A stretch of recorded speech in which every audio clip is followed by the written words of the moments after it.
é o Evangelho. Se aproxime, por favor, do verso 17. O Evangelho é essa peça central paulina. O Evangelho é uma mensagem. Nós estamos acostumados com mensagens. Celulares mandam mensagens, noticiários nos trazem informações, mensagens, e essa também é uma mensagem. A mensagem do Evangelho é uma mensagem dupla. Às vezes isso não fica claro porque nossa busca por um Deus de amor, por um Deus que nos aceite, por um Deus que seja tudo para nós, omite com bastante intensidade a duplicidade da mensagem do Evangelho, que é mensagem de salvação. E que essa mensagem de salvação salva pessoas que creem que são más. E é importante esse prólogo. Pessoas que são más e creem que são más, que são pecadoras diante de Deus. Pessoas que olham para si mesmas e não acreditam que dê jeito. A mensagem salvadora do Evangelho faz com que a pessoa reconheça que Deus é bom de um modo que ela não tinha visto. Quando somos salvos pelo Evangelho, Deus não se torna apenas maior, mas Ele se torna bom de um modo que foge àquelas frases simples de sim, Deus é bom. Ouvimos isso. Deus é amor. Mas quando você é salvo, você vê que isso é outra coisa e que é além daquilo que você esperava. Mas só quem é mau, confesso, pode ser salvo por Jesus Cristo. É uma mensagem de salvação. Mas é também uma mensagem de condenação, juízo. Para quem não se acha tão mal assim. Para quem sobre si mesmo compara que existem pessoas más, mas ela não está no topo. Existem pessoas piores. Esse tipo de pensamento é o tipo de pensamento de quem não é salvo pelo Evangelho. Eu espero não seja salvo ainda. O Evangelho não salva pessoas que se medem e que se veem olhando, eu sou mal, mas aquela é pior. O Evangelho não salva essas pessoas de forma alguma. Ou seja, essas pessoas estão destinadas ao inferno eterno. Por isso a mensagem do Evangelho, as boas notícias, são boas notícias para os réus confessos e mal notícias para aqueles que se mantêm rebeldes a Deus. Por que é importante explicar o Evangelho? Porque é a mensagem da Bíblia, é a mensagem central. Muitas igrejas se chamam evangélicas, e se fosse pelo Evangelho, nós também poderíamos certamente nos chamar de evangélicos essa noite. Portanto, o Evangelho é uma mensagem dupla, dependendo do lado que você está. A partir desse momento, esse Deus de amor também passa a ser um Deus de ira. Eu peço a sua atenção aí também. Um Deus de ira. Capítulo 1, verso 18. A palavra ira surge. E essa palavra surge com força. Num argumento que vai do verso 18 do capítulo 1 até o verso 9 e 10 do capítulo 2. O Deus de ira. Esse Deus de ira é proposto pelo apóstolo Paulo, mas antes ele faz questão de salientar no verso 16 e 17 que esse é um Deus igual para judeus e gregos. Pastor, qual seria a diferença e por que eu deveria saber isso? Aos judeus, Deus separou esse povo e lhe apresentou descaradamente, declaradamente suas leis, seus estatutos, quem Deus é e quem os homens são. Deus se revela especificamente à nação judia, e essa revelação torna os judeus aptos, ou deveria ter-los tornado aptos a reconhecer o Messias, Jesus Cristo, a qual foi crucificado. Mas também aos gregos. Quem são os gregos? Os gregos aqui representam gentios, expressão bíblica que mostra todos aqueles que estão fora da nação judia. Os próprios judeus diziam o seguinte: só existem dois tipos de pessoas, judeus e não judeus. Portanto, Paulo está apontando que o que vai vir daí para frente é o evangelho que aponta tanto para judeus que reconhecem-se como povo de Deus, quanto para gregos, gentios, que reconhecem-se como povo fora da aliança de Deus. E aí Paulo inicia a sua argumentação. O argumento aqui é argumento empírico. E o que seria argumento empírico? A gente usa a palavra empírica para assinalar coisas que podem ser verificadas quase que cientificamente ou com os próprios olhos ou sentidos. Quando falamos sobre algo ser comprovado empiricamente, significa que algo pode ser tateado, visto, sentido, ouvido, cheirado, presenciado. O argumento que Paulo usa é empírico. Ele vai dizer que o abandono de Deus leva os homens a um processo de destruição que é visível. E eu peço que você vá até o verso 23, onde Paulo diz que a loucura desses homens chegou a tal ponto de que eles desonraram-se mutuamente. O verso 23 fala sobre uma idolatria. Eles afastam Deus e fazem imagens de animais e de pessoas e cultuam essas imagens falsas. O verso 26 declara de que os homens foram entregues às suas paixões vergonhosas. O verso 24, antes Deus disse que entregou aos seus próprios corações. Paulo está dizendo que por conta disso, uma sequência de violações graves, que preste atenção, são notoriamente reconhecidas como coisas ruins. E nenhuma sociedade do mundo se reconhece que desobedecer pai e mãe é bom. Nenhuma sociedade do mundo acredita que, se nós olharmos a lista de pecados que Paulo coloca aí, a começar pela homossexualidade, verso 26, partindo no verso 28 e 29 para injustiça, perversidade, avareza, maldade, inveja, homicídio, discórdia, engano, malícia, difamação, calúnia. Aí coloca inimigos de Deus, insolentes, arrogantes, orgulhosos, inventores de males. Essa lista é evidente. Você conhece pessoas assim? Você conhece? Eu conheço. Você conhece. O que Paulo está dizendo? Não precisa ser crente para perceber que o mundo tem um problema. O argumento de Paulo é empírico. É possível de ser percebido mesmo por não cristãos. O mundo tem alguma coisa errada com o mundo. Ninguém buscaria paz. A ONU foi criada para buscar o quê? Depois da Segunda Guerra? Para buscar paz. Mas por que você busca paz? Vocês têm conflito. Portanto, o argumento paulino é um argumento empírico. Existe algo de errado com o mundo. A coisa chegou num nível tão grave de que o próprio Deus envia seu filho e os homens matam o filho de Deus. Então, se a gente tentou matar a pessoa mais justa que já tentou e conseguiu matar a pessoa mais justa que já pisou sobre a terra, é porque há algo de errado com a nossa raça.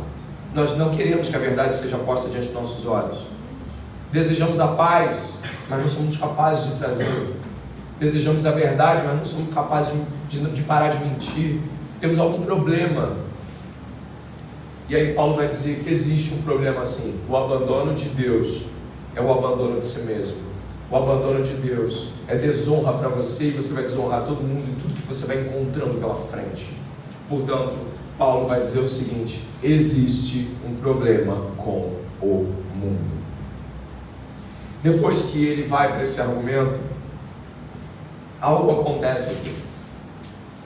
E esse algo que acontece aqui deveria lhe chamar a atenção, e é o ponto central da mensagem de hoje. É o capítulo 2.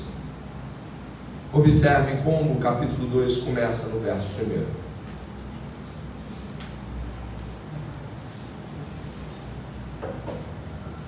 Em algumas Bíblias, portanto, em outras, por isso. Talvez você não tenha percebido mais. É o último por isso de Paulo. É o último, portanto, desse pedaço da epístola. Ele só volta lá bem depois. Portanto, e não precisa ser bom super entendedor, é uma conclusão, é um argumento conclusivo. Paulo estava trazendo o público desde o verso 15 até o capítulo 2, verso 1, para esse homem do capítulo 2, verso 1. Porque, obviamente, Paulo, como um excelente e persuasivo articulador, sabia que lutava contra o coração dos homens, e o nosso coração é muito duro. Então ele foi perfurando com argumentações e fatos e colocações. E se você observar o capítulo 1, verso 15, 16, vai ter o primeiro pois, no 17, porque, vai me acompanhando, no 19, pois o que, no 20, porque, no 21, porque, no 24, por isso, no 26, por causa disso,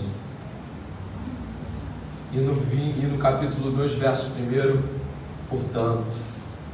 Uma sequência de argumentos se concadenando, porque Paulo estava querendo alcançar esse homem aqui, o homem do capítulo 2, verso 1.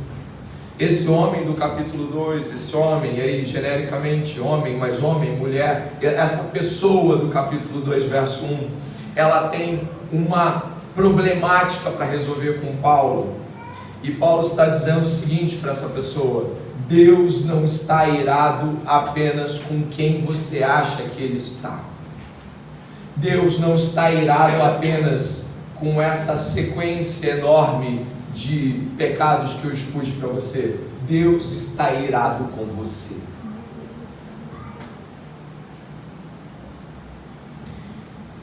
Talvez essa seja a coisa mais difícil para uma pessoa admitir num culto cristão. Existem coisas difíceis de se admitir diante de homens, mas diante do Deus que construíram para nós, talvez essa seja uma das mais difíceis. O capítulo 2, verso 1, como Lloyd Jones cita no seu comentário, Dr. Mark Lloyd Jones, um pregador exímio, um homem fiel à palavra de Deus, em sua sequência sobre Romanos, ele fala algo interessante. Ele faz uma espécie de ideia de que homem seja esse. É mais ou menos assim: a ira de Deus se revela do céu contra toda impiedade e injustiça dos homens que detêm a verdade por injustiça. E o argumento segue, argumento segue, argumento segue, argumento segue. Aí Paulo olha para os olhos dele e ele fala assim, o homem do capítulo 2, verso 1, aleluia, é isso, oh glória, isso mesmo, certíssimo, ser homem de Deus, está falando a verdade hoje aqui. Paulo, espera um pouco, acho que você não entendeu ainda. Você não entendeu.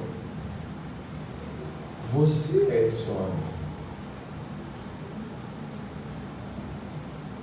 Paulo trouxe um argumento sólido, amarrando um após outro, e chega ali numa sequência de pecados, no verso 26, dê uma olhada, homossexualismo, verso 29, injustiça, você já foi injusto com alguém, você já foi perverso, você já foi avarento, você já foi maldoso, você já foi invejoso, você já matou alguém, você já procurou fazer discórdia, fez fofoca alguma vez, você já enganou alguém, foi malicioso no olhar, no tocar, no falar, no pensar, você já difamou alguém, você já foi contra Deus, já desobedeceu seus pais ou autoridades.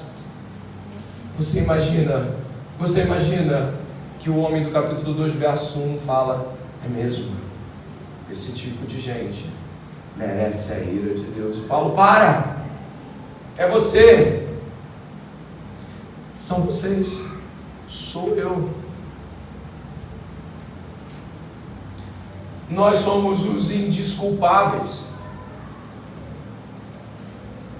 Não diga aleluia, não diga glória a Deus nesse momento, diga ai de mim que vou perecendo. A coisa mais difícil que tem para um cristão convertido é continuar sentindo temor e tremor diante da ideia clara que iria para o inferno e que tem potencial definido para isso.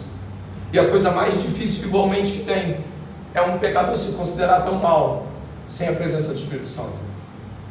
Ambas são muito difíceis, porque durante anos, muitas vezes cultivamos anos de igreja nas costas, várias leituras bíblicas, e não imaginamos que ainda provocamos Deus com o nosso modo de viver.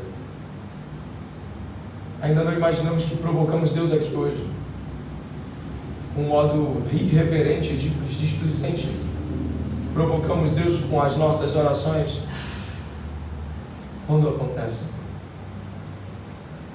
Provocamos Deus achando que damos a Ele o que Ele merece e nos sentindo bem quando tivemos uma boa semana de leitura e oração.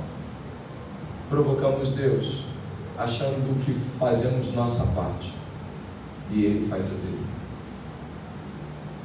Ao ler a lista de pecados que você leu aqui, John Stott, numa frase muito brilhante, fala que existe uma tendência pecaminosa comum em todos nós. Tendência pecaminosa comum. John Stott, autor de tantos belos comentários, no comentário de Romanos ele fala sobre isso. Essa é a mais sutil e a mais violenta tendência dos crentes. A tendência de criticar a todos, com exceção de si mesmo. Thomas Hobbes, filósofo do século XVIII, não é cristão. Referia-se a esse tipo de comportamento de pessoas assim. São pessoas que se forçam a valorizar-se a si mesmas, observando a imperfeição dos outros. Como sabemos de alguma forma que somos miseráveis, ao observarmos as imperfeições alheias, acabamos com um certo tipo de valorização pessoal. E nós, essa noite, olhamos para os lados, você olha para mim, eu olho para você aqui, provocamos a Deus quando nos achamos mais cristãos do que outros, ou mesmo provocamos a Deus quando sequer, ao aproximar-se de pessoas, nos portamos humildemente. Desafiamos a bondade de Deus quando desconsideramos o fato de que talvez, mesmo com tanto tempo, possamos não estar salvos. Se tem uma coisa que denota claramente que alguém pode não estar salvo, é jamais discordar de que possa não estar. É estranho pensar que alguma coisa que você recebe de graça e que você recebe de um modo incrível e miraculoso possa ser tão seguro a você ao ponto de você jamais questionar a si mesmo se realmente recebeu isso ou não. Não concordo que a salvação se perca, mas já vi santos piedosos mais de uma vez falando: Senhor, como pode alguém como eu ser salvo?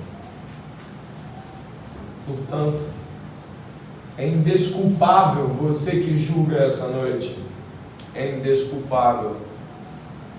E Paulo nos coloca aqui uma clara sentença nos primeiros versos do capítulo 2. Por isso você é indesculpável quando julga os outros, não importando quem você é, pois naquilo que julga o outro, você está condenando a si mesmo, porque pratica as mesmas coisas que condena. Bem sabemos que o juízo de Deus é segundo a verdade contra os que praticam tais coisas. E você, que condena os que praticam tais coisas, mas faz o mesmo que eles fazem, pensa que conseguirá se livrar do juízo de Deus? Sabe o que Paulo está dizendo aqui? O mesmo que disse em Coríntios: todos compareceremos diante do tribunal de Deus. Não haverá nenhuma chance de escaparmos desse julgamento. E o que te cega é quando tu olha para a tua justiça, que não existe, e mede ao outro. Quando tu faz isso, tu fica cego, e cego à própria bondade de Deus. E a despeito da tua cegueira, Deus vai te julgar a si mesmo. Não se trata aqui de reprovar ou não as pessoas por a sua má conduta. A Bíblia fala de disciplina eclesiástica, a Bíblia fala de pessoas que são reprovadas por pecados notórios, a Bíblia fala de pessoas que são questionadas. Paulo mesmo fala, se é que estás na fé. Não significa questionar as pessoas quanto à sua vida maldosa, violenta. Significa, ao questioná-las, sentir-se mais, sentir-se acima. Ao ver o pecado alheio, que é notório, acreditar não está cometendo o mesmo. Isso é o problema. Ilustração tão conhecida, eu não me importo se 90% das pessoas conhecerem essa ilustração, mas ela cabe bem aqui, de uma mulher que todas as vezes pela manhã de café olhava pela janela e dizia ao seu marido como pode aquela mulher com aquela roupa suja no varal, ela lava, a roupa continua suja, ela lava, a roupa continua suja, e dia após dia essa mulher dizia para o seu marido, não, como é que pode, essa mulher, ela lava, ela continua suja, lava, e aquela roupa no varal continua suja. Teve um dia que ela olhou pela janela, ela falou, nossa, a mulher lavou a roupa.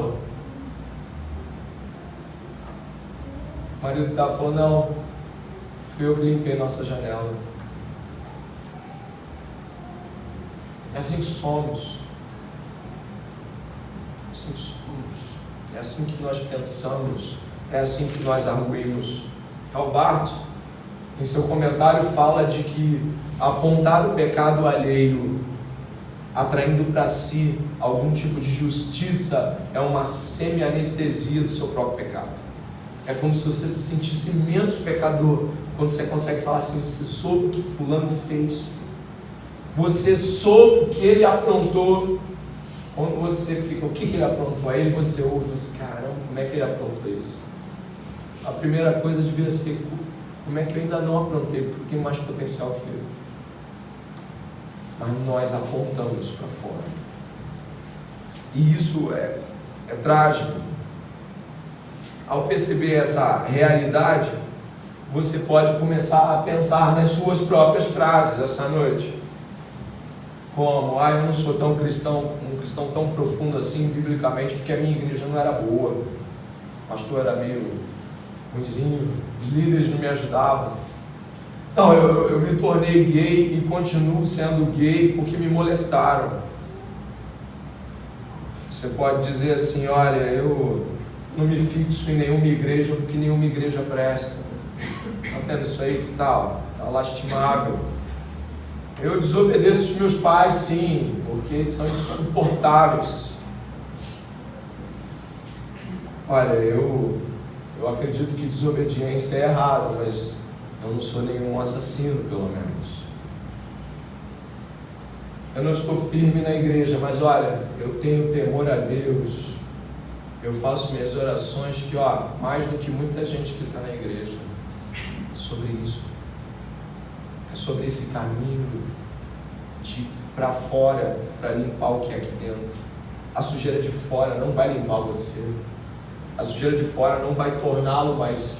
A sujeira alheia, o comentário, aquilo que foi feito, deixou de ser feito, não tornará você melhor. Mas nós nos enganamos. Infelizmente, nos enganamos. Existe uma frase de Spurgeon, pregador batista do século XIX, muito boa, que irrita muito as pessoas que são legalistas e não conversas, ou seja, não convertidas. Ele diz assim, Spurgeon, Deus aceita igualmente a um pecador que creu em Cristo há somente 5 minutos, como aceita um santo que o conhece e o ama há 80 anos, pois não aceita homens por algo que eles façam ou sintam, mas única e simplesmente pelo que Cristo fez, e isso está feito.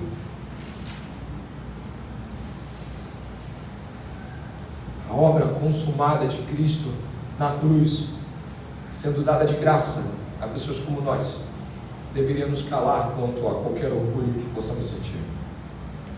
Eu gostaria que você pudesse ir comigo ao observar, antes de olhar o verso 4 de Romanos, vá comigo a Marcos, o Evangelho de Marcos.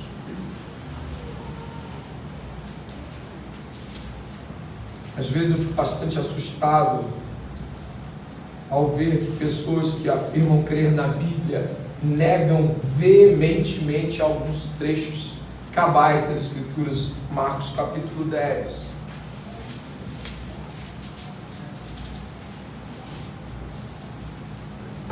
Marcos capítulo 10.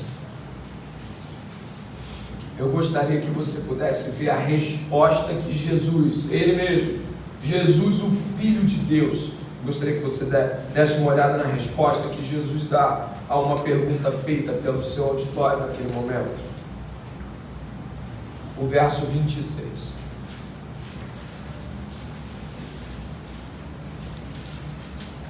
Lucas, ou Marcos 10, 26 diz assim, olha, eles ficaram muito admirados. Jesus havia feito uma declaração de que era muito difícil um rico entrar no céu, porque ele coloca o coração na riqueza. Olha o que Jesus fala agora. Eles ficaram muito admirados, dizendo entre si, você pode ler na sua versão, sendo assim, quem pode ser salvo? Olha o que Jesus responde. Jesus, olhando para eles, diz: para os seres humanos, ou para os homens, é impossível, contudo não para Deus, porque para Deus tudo é possível. Você acabou de ler uma declaração que ninguém gosta de ouvir, que a salvação é humanamente o quê? Ninguém pode essa noite aceitar Jesus. Pronto, está resolvido. Como é que você fica agora? Grita aí, bate na cadeira, dá dinheiro, grita mais alto, chora a noite toda, faz que nem aqueles caras que estavam gritando por Baal, Baal, Baal, Baal, se mutilaram e se sangraram, se jogue na parede, faça o que você quiser. A salvação vem do Senhor. Isso é desesperador para quem não é salvo, mas está sendo movido pelo Espírito Santo a crer. É impossível para os homens. Algo que é impossível deveria mexer com o seu coração. Como isso é possível? Jesus responde de uma maneira muito interessante. Eles perguntam quem? Jesus responde como? Olha o texto. Eles perguntam quem? Quem é? Qual é a qualidade dessa pessoa? Como é que ela é? Jesus não responde como é que ela é. Ele responde como, indicando que algo precisa ser feito. Portanto, a salvação repousa única e exclusivamente na vontade de Deus, e os homens nada podem fazer com essa vontade, a não ser clamar, rogando por misericórdia à porta do juiz, para que eles lhes atenda, e gritando, dizendo: Senhor, eu não mereço, e ainda assim, se a porta permanecer fechada, é justo o julgamento do juiz. Eu volto com você para o capítulo 2 de Romanos. Estamos indo aos 10 minutos finais.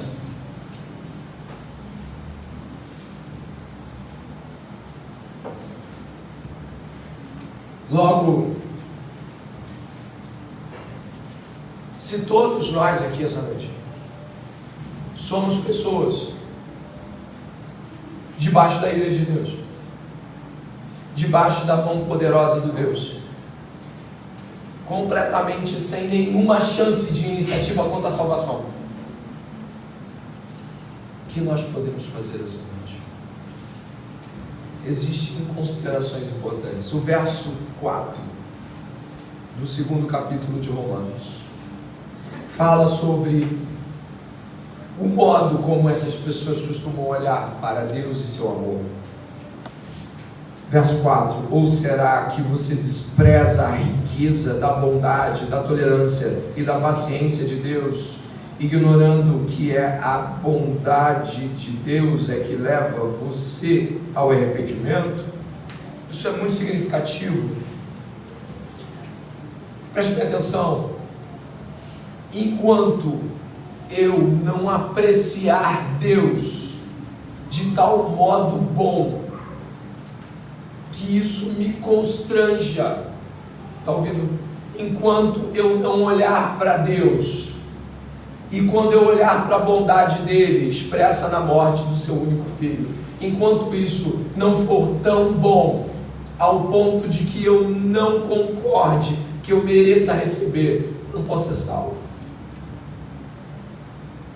O que faz com que alguém seja salvo é o poder de Deus, que faz com que alguém olhe para Deus e essa pessoa diz: eu não mereço, eu devo ir mesmo para o inferno. O que nos constrange não é o inferno, mas é a bondade de Deus. É muito difícil, o Washer, o pregador batista, fala que é muito difícil hoje tocar no cerne do coração das pessoas sobre o inferno, porque elas não acreditam que vão para lá. Ninguém acredita, mas existem pessoas aqui, talvez membros da própria igreja, que a gente às vezes acha que é salvo e no dia do grande dia a gente não sabe. Vai estar lá e aí a pessoa é salva. Por quê? Foi enganando, de repente vai sair dessa igreja, vai para outra, vai tentando enganar de igreja em igreja, vai tentando ir de um lado para o outro. Preste bem atenção, há pessoas aqui que podem estar caminhando para o inferno e vão estar indo para lá. Sim, e isso precisa nos perturbar. Isso precisa haver um autoexame, precisa haver uma consciência de: peraí, será que sou eu, pregador? Deus, olha para mim, veja em mim se há algum caminho mau. Diante dessa questão, eu lhe pergunto: Deus lhe parece bom? Deus só é bom quando Ele é bom o suficiente. Enquanto Deus não for o suficiente, os desejos do teu coração são de que Deus lhe dê coisas agregadas, como um casamento, um carro, filhos, posições, porque enquanto Deus não é suficientemente bom, Ele nunca vai ser suficientemente o seu Salvador. A bondade de Deus precisa ser suficiente para que, como Jó, você possa dizer: ainda que Ele me mate, confiarei nele. Para que Paulo possa dizer: para mim viver é Cristo, morrer é lucro. Como alguém pode dizer isso? É porque ela viu Deus e Deus é bom. E Deus é bom que Ele pode ficar sem braço, sem perna, sem dinheiro, sem família, sem nada. Deus continua bom. Mas como isso, se a pessoa foi salva?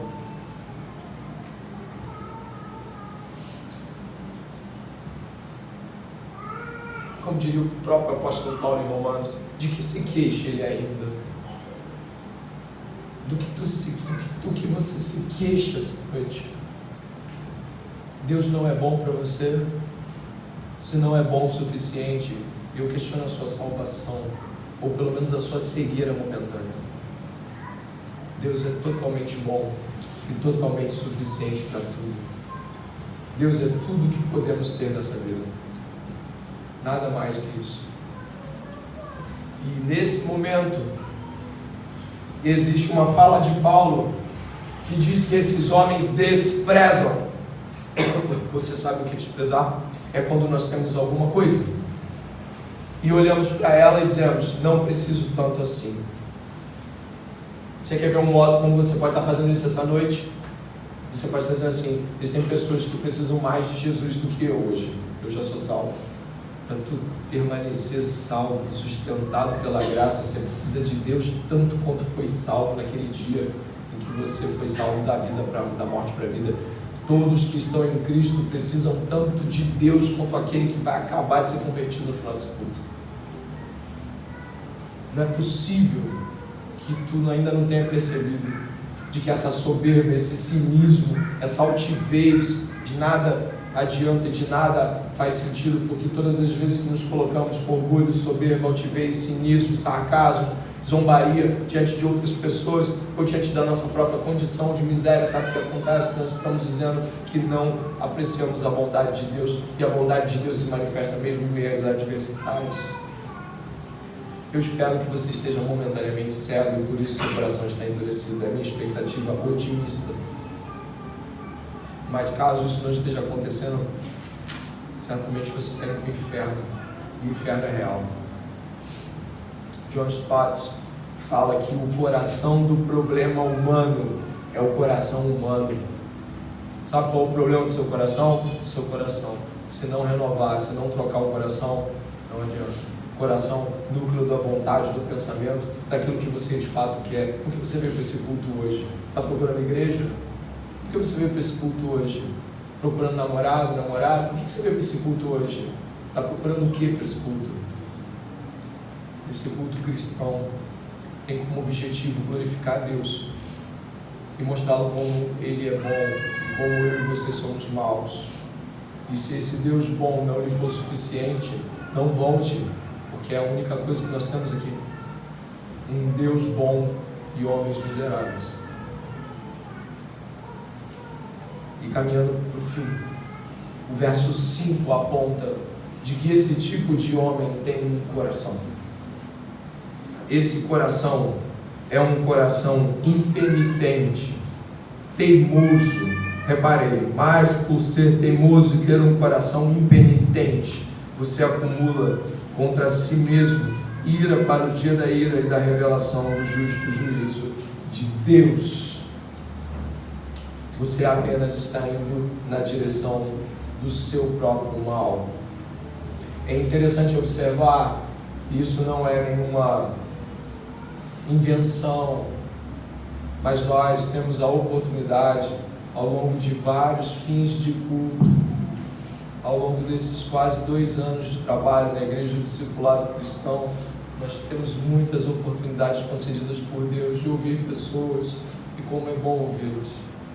Mas às vezes nos surpreende o fato de que mesmo após anos e anos de igreja, as pessoas se consideram boas e consideram que são salvas porque elas vão à igreja.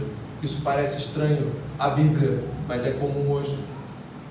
Preste atenção, filho de cristão não é cristão.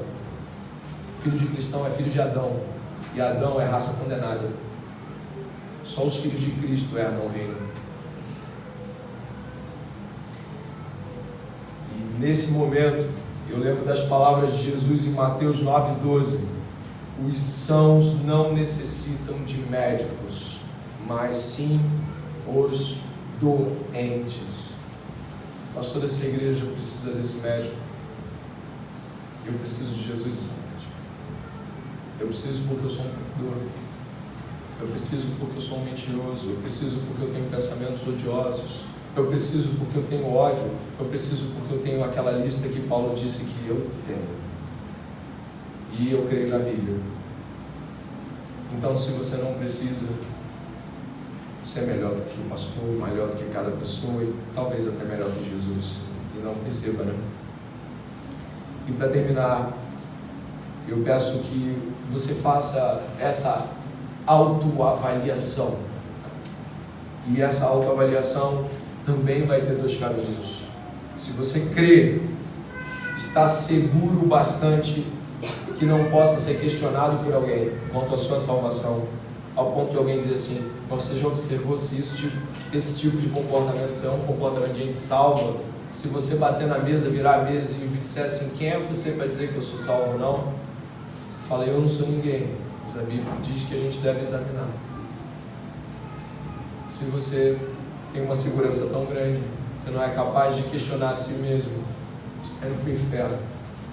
Mas se você, essa noite, está aqui completamente consciente de sua própria maldade, completamente consciente que seus pensamentos militam contra você quase todo o tempo, de que, como diz em Gênesis capítulo 6, verso 8, de que o pensamento do homem é continuamente mau, se você compreende que as Escrituras dão esse atestado de morte para você, você pode encontrar a vida em Jesus. Você pode chegar até Ele e dizer: Jesus, eu estou morto. O que o pregador está falando é sobre mim. Eu acabei de ouvir, eu sou morto. Eu busco testemunho para si mesmo, tentando afirmar minha própria veracidade no que eu creio, mas eu não sirvo de testemunho para mim mesmo. É a Bíblia que dá testemunho, tanto de salvos quanto de não salvos. É o Espírito Santo que, agindo hoje na igreja, pode salvar pessoas. Eu peço que você possa ouvir, sim, que é impossível aos homens, mas para Deus nada é impossível. Então, que o impossível de Deus aconteça aqui e que você confesse que é pecador, que precisa de ajuda, que precisa de irmãos para te ajudar, que precisa de uma igreja, de que precisa.